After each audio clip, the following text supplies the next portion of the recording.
कुछ दिनों से भारतीय जनता पार्टी की एक नेता सुर्खियां बटोर रही हैं और सवाल उठाए जा रहे हैं कि आखिर कैसे भाजपा की इतनी लोकप्रिय प्रवक्ता को भाजपा खुद निलंबित कर सकता है।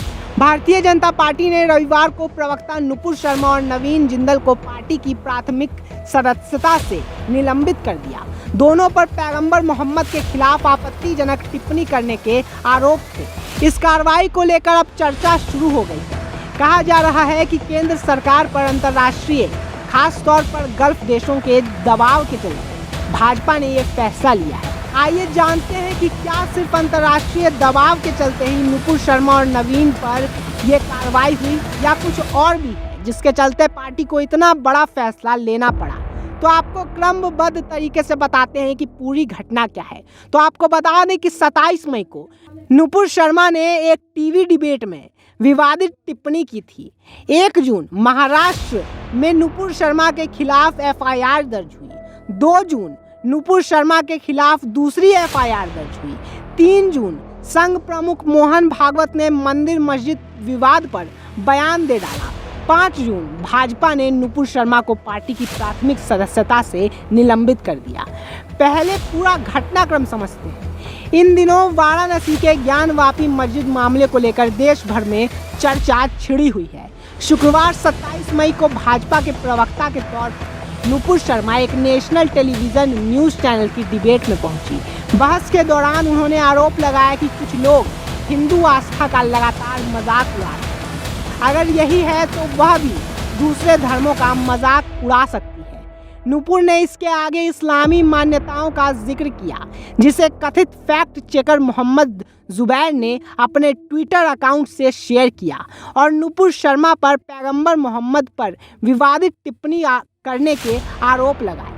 नुपुर शर्मा का वीडियो वायरल होते ही 1 जून को महाराष्ट्र में नुपुर शर्मा पर धार्मिक भावनाओं को ठेस पहुंचाने के मामले में पहला केस दर्ज हुआ।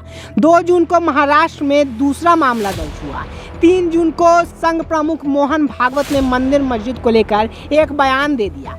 इसमें उन्होंने कहा कि इतिहास वह है जिसे हम बदल नहीं सकते। इसे न आज के हिंदुओं ने बनाया और न ही आज के मुसलमानों ने। यह उस समय घटा।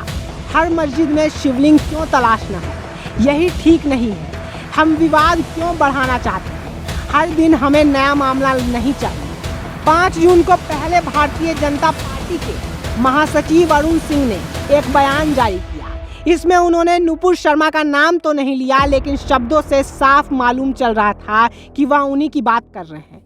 अरुण सिंह ने अपने बयान में कहा, पार्टी किसी भी संप्रदाय या धर्म का अपमान करने वाली किसी भी विचारधारा के खिलाफ है।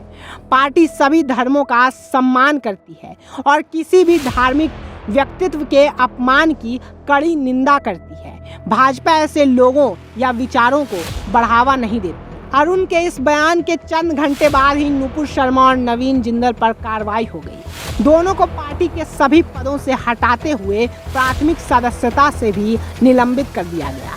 आइए जानते हैं कि नुपुर शर्मा पर कार्रवाई क्यों हुई। 27 मई को नुपुर शर्मा का ये बयान आने के बाद से 5 जून की सुबह तक भाजपा के तमाम नेता, सांसद और प्रवक्ता उनका बचाव करते दिखे।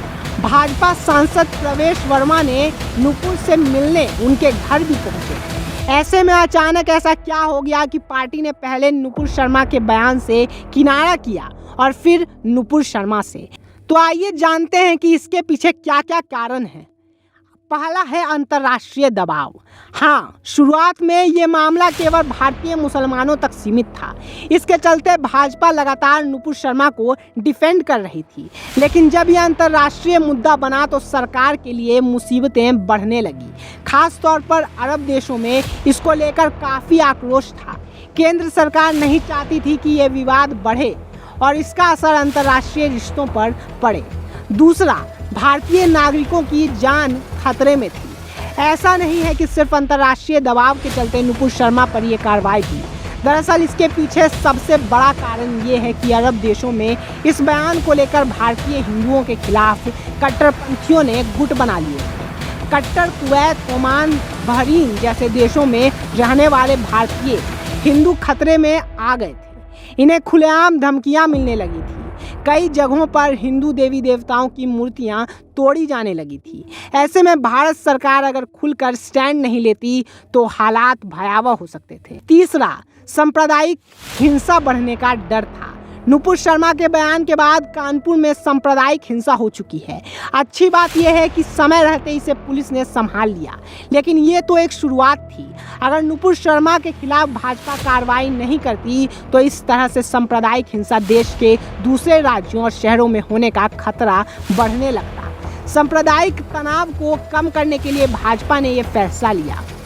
चौथा, इससे बीजेपी और आरएसएस ने संदेश भी दिया। इस कार्रवाई से बीजेपी और आरएसएस ने दुनिया को एक संदेश देने की कोशिश की है। अमेरिकी विदेश विभाग की सालाना रिपोर्ट है जिसमें कहा जाता है और आरोप लगाया जाता है कि भारत में अल्पसंख्यकों पर हमले के मामले बढ़ रहे हैं। आइए अब आखिरी में जानते हैं कि आखिर नुपुर शर्मा कौन है। तो आपको बता दें कि नुपुर शर्मा भारतीय जनता पार्टी की राष्ट्रीय प्रवक्ता हैं। 2015 में वह पहली बार चर्चा में तब आई थी जब भाजपा ने उन्हें दिल्ली विधानसभा चुनाव में आम आदमी पार्टी के मुखिया अरविंद केजरीवाल के खिलाफ मैदान में उतारा था। नुपुर भाजपा दिल्ली की प्रदेश कार्यकारिणी समिति की सदस्य हैं। वह दिल्ली विश्वविद्यालय छात्र संघ की अध्यक्ष भी रह चुकी हैं। 2008 में एबीवीपी की ओर से छात्र संघ चुनाव जीतने वाली नुपुर शर्मा एकमात्र उम्मीदवार थी। 2010 में नुपुर शर्मा छात्र राजनीति से निकलने के बाद भारतीय जनता पार्टी के युवा मोर्चा में सक्रिय हुई और उन्हें मोर्चा में राष्ट्रीय मीडिया प्रभारी का जिम्मा सौंपा गया।